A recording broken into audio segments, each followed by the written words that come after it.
I've made a lot of videos about the United Kingdom, most recently about the various languages spoken in the United Kingdom and what their language flags would look like.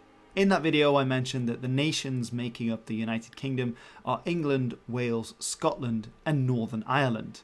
But there's another part of the UK with a very strong regional identity, and some claim that it should be its own nation, recognised as such within the United Kingdom and separate from England, of which it is now officially a part, and that is of course Cornwall. Known in the Cornish language as Kernow, it recently has made a bid to be recognised as one of the nations of the United Kingdom. This was done by the Cornish Council, who believed that Cornwall should, alongside Scotland, Wales, England and Northern Ireland, indeed be given a special governmental status. A spokesman for the council called Dick Cole said, "A nation isn't just a border or a flag, it's a people, it's a voice, it's a shared history and a shared purpose. Cornwall has all of that and more."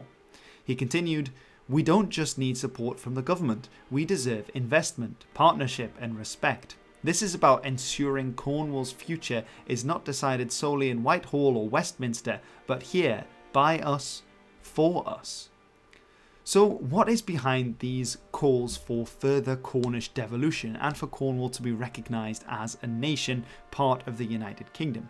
Well, Cornwall has a long history, and indeed it has its own nationalist party called Mebyon Kernow, which means the Sons of Cornwall in the Cornish language, but in English is known often as the Party for Cornwall, that calls for more devolution, so more power to be based in Cornwall rather than it to be centrally based in London as with the rest of England.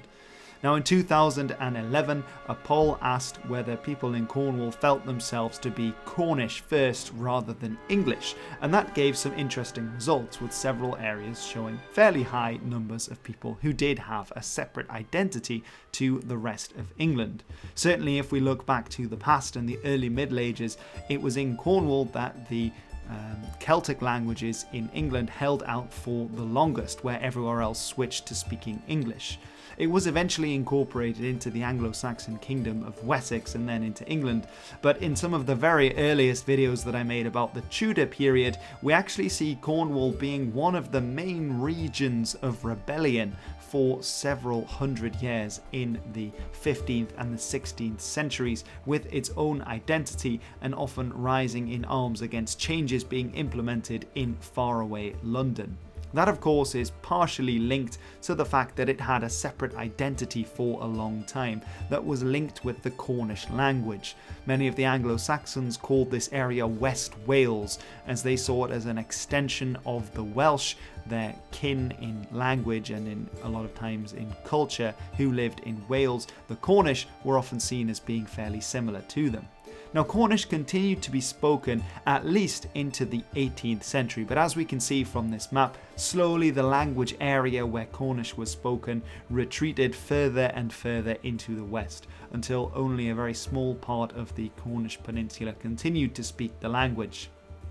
An account from the early 17th century noticed this decline, saying most of the inhabitants can speak no word of Cornish, but very few are ignorant of the English, and yet some so affect their own as to a stranger they will not speak it. For if meeting them by chance you inquire the way or any such matter, your answer shall be, Mia navidna ko zasauznek. I will speak no Saxonage. And that, of course, in my terrible pronunciation, was a phrase in Cornish. So this shows how even while most people would switch into English, several phrases of Cornish were still kicking around. This is a source from 1602. However, by 1776, we're seeing some of the last Cornish to be written down before the language headed towards extinction. In the 19th century, Cornish would become extinct, but it's a slow process, and even though the last native language speakers of Cornish died in the 19th century, there were still several generations of people who, though not fluent or native speakers themselves, were rememberers of Cornish, people who had a passive knowledge, who maybe knew some words and phrases and kept that idea alive. So much so that towards the end of the 19th century, there was a growing interest and movement in revitalising the Cornish language and bringing it back. This went hand in hand with ideas of romantic nationalism, which blossomed during this period, the idea being that every nation, often connected intimately with a language, had a right for independence, or at the very least recognition by the central governments of more powerful nations. This idea spread throughout Europe and indeed also would come to Cornwall, with many Cornish people deciding that they wanted to do more with their separate heritage as the Cornish, particularly as around the 19th century and into the early 20th century there were many questions in the United Kingdom about the place of the Irish people and whether they should be granted home rule and more devolved government going to Ireland rather than centrally being ruled from England. This was also the case with Cornwall, though to a much lesser degree and without a lot of the political violence that accompanied that process in Ireland. 1904 is often seen as a turning point, at least for the Cornish language, as it was in this year that the Celtic scholar Henry Jenner published a handbook of the Cornish language, which is often seen as the main turning point for when people started once again to study and to a lesser degree speak Cornish, which has led to the situation today where there are anywhere in the low thousands of people who can speak some Cornish and several hundred speakers who can speak it fluently. This is where that began, in this climate of nationalism, romantic nationalism.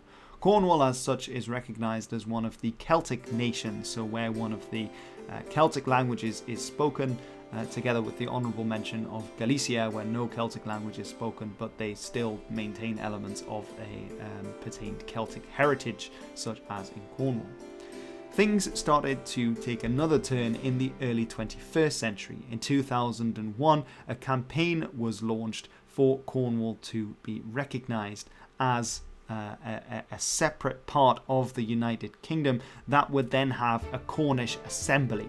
This, in Cornish, they received around 50,000 signatures on this petition, and they wish to create a Senedd Kernow.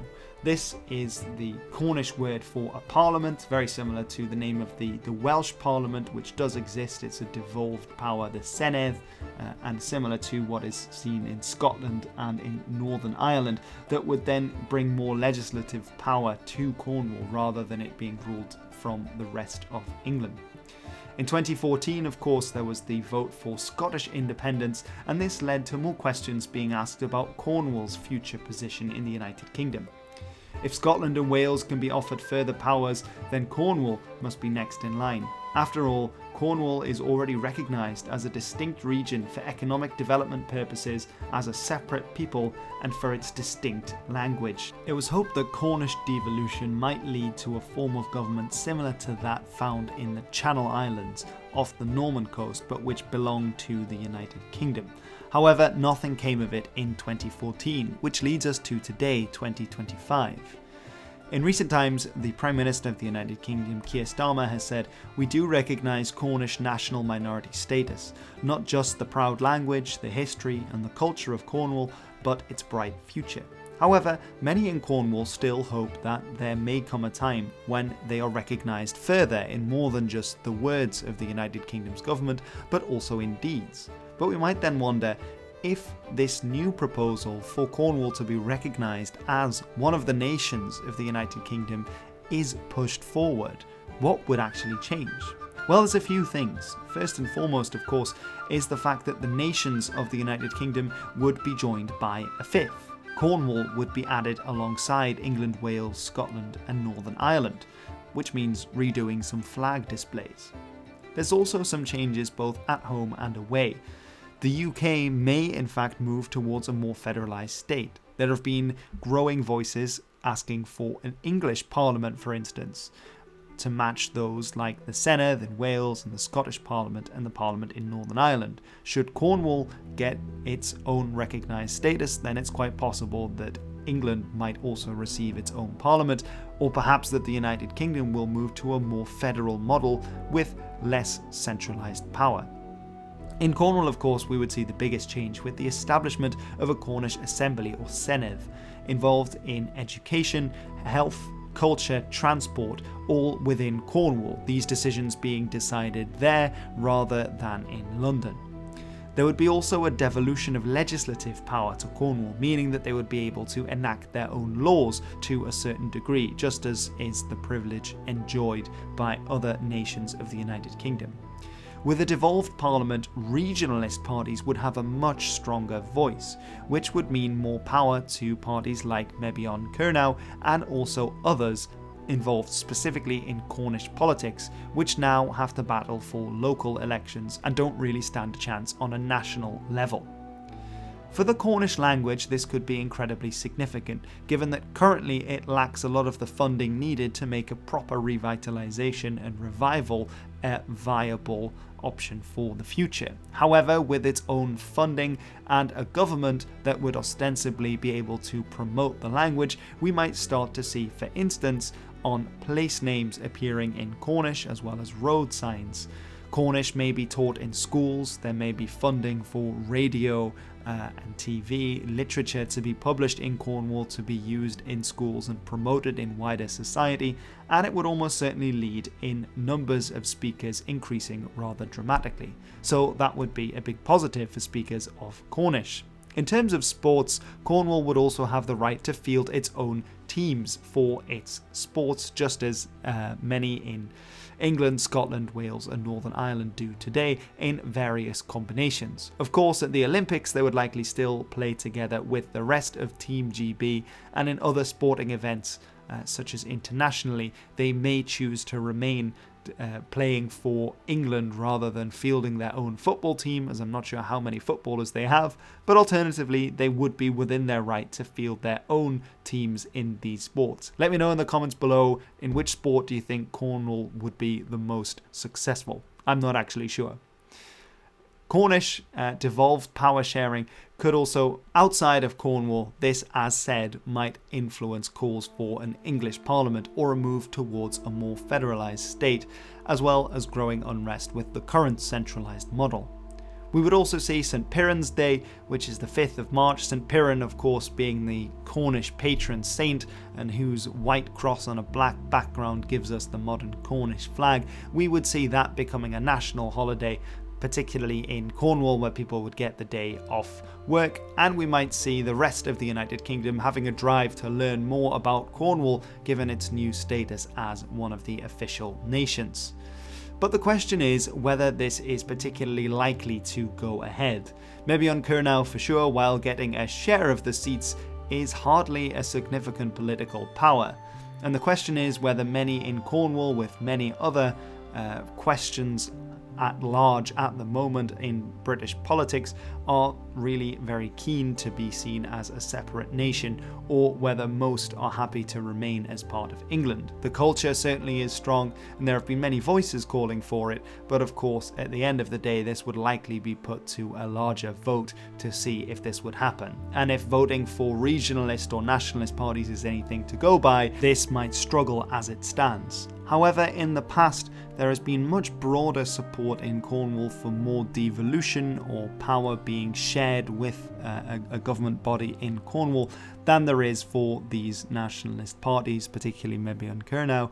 So perhaps this isn't a good indicator to base it on in the end.